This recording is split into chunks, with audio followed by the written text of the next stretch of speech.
الحمدللہ رب العالمین والصلاة والسلام علی سید الانبیاء والمرسلین اما بعد فاعوذ باللہ من الشیطان الرجیم بسم اللہ الرحمن الرحیم السلام علیکم ورحمۃ اللہ وبرکاتہ جزا اللہ عنا محمد صلی اللہ تعالی علیہ وسلم ما ہوا اہلہ۔ فرمان مصطفیٰ صلی اللہ تعالی علیہ وآلہ وسلم ہے، جو مجھ پر درود پاک پڑھے گا میں اس کی شفاعت کروں گا۔ ابھی برکت کے لیے ایک مرتبہ درود پاک پڑھ لیجیے، اللہم صلی علی سیدنا و مولانا محمد کما تحب و ترضی۔ بیان سننے سے پہلے اچھی نیتیں بھی کر لیجیے، انشاءاللہ الرحمن توجہ کے ساتھ بیان سنیں گے، اس میں جو اچھی بات ملے گی اس پہ یاد بھی رکھیں گے، عمل بھی کریں گے اور ثواب کی نیت سے دوسروں تک بھی پہنچائیں گے انشاءاللہ الرحمن۔ منقول ہے کہ ایک بادشاہ شکار کے لیے نکلا، مگر جنگل میں اپنے مصاحبوں سے بچھڑ گیا۔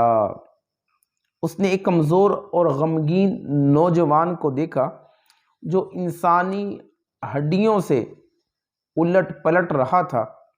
پوچھا، تمہاری یہ حالت کیسے ہو گئی ہے اور اس سنسان بیابان میں اکیلے کیا کر رہے ہو؟ اس نے جواب دیا، میرا یہ حال اس وجہ سے ہے کہ مجھے طویل سفر درپیش ہے، دو موکل دن اور رات کی صورت میں میرے پیچھے لگے ہوئے ہیں اور مجھے خوف زدہ کر کے آگے کو دھڑا رہے ہیں، یعنی جو بھی دن اور رات گزرتے ہیں وہ مجھے موت کے قریب کرتے جا رہے ہیں۔ آہ، میرے سامنے تنگ و تاریخ تکلیفوں بھری قبر ہے۔ آہ، گلنے سڑنے کے لیے عنقریب مجھے زیر زمین رکھ دیا جائے گا۔ ہائے ہائے، وہاں تنگی و پریشانی ہوگی، وہاں مجھے کیڑوں کی خوراک بننا ہوگا، میری ہڈیاں جدا جدا ہو جائیں گی۔ اور اسی پر اکتفا نہیں بلکہ اس کے بعد قیامت برپا ہوگی، جو کہ نہایت ہی کٹھن مرحلہ ہوگا۔ معلوم نہیں بعد ازاں میرا ٹھکانہ جہنم ہوگا یا جنت میں جاؤں گا۔ تم ہی بتاؤ، اتنے خطرناک مراحل سے دو چار ہو وہ بھلا کیسے خوشی منائے؟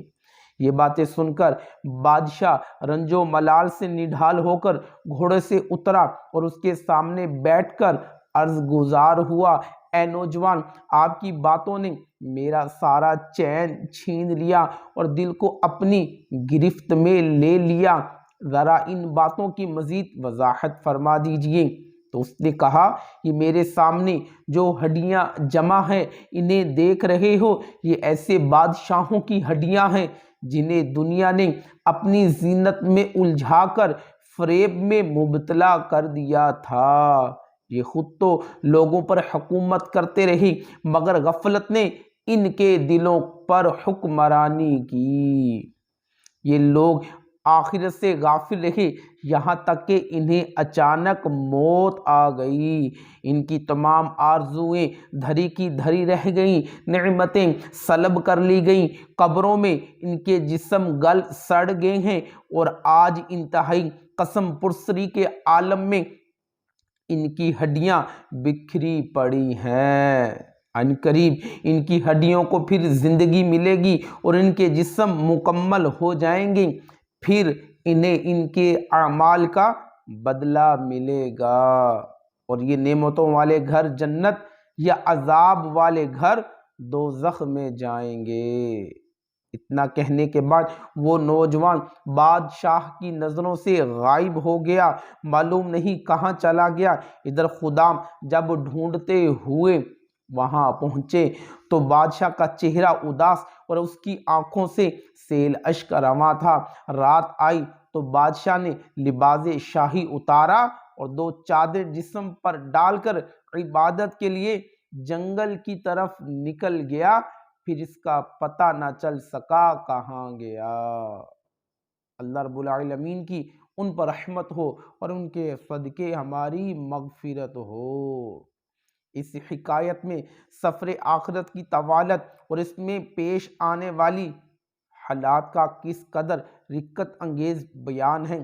پر اسرار مبلغ نے بادشاہوں کی ہڈیاں سامنے رکھ کر قبر و حشر کی جو منظر کشی کی وہ واقعی عبرت ناک ہے۔ قبر حشر کا معاملہ نہایت ہولناک ہے، مگر اس سے قبل موت کا مرحلہ بھی انتہائی کرب ناک ہے۔ اس میں نزا کی سختیوں، ملک الموت علیہ السلام کو دیکھنے اور برے خاتمے کے خوف جیسے انتہائی ہوش ربا معاملات ہیں۔ چنانچہ امیر المؤمنین حضرت سیدنا عمر فاروق اعظم رضی اللہ تعالی عنہ نے حضرت سیدنا کعب الاحبار رضی اللہ تعالی عنہ سے فرمایا، اے کعب رضی اللہ تعالی عنہ ہمیں موت کے بارے میں بتاؤ۔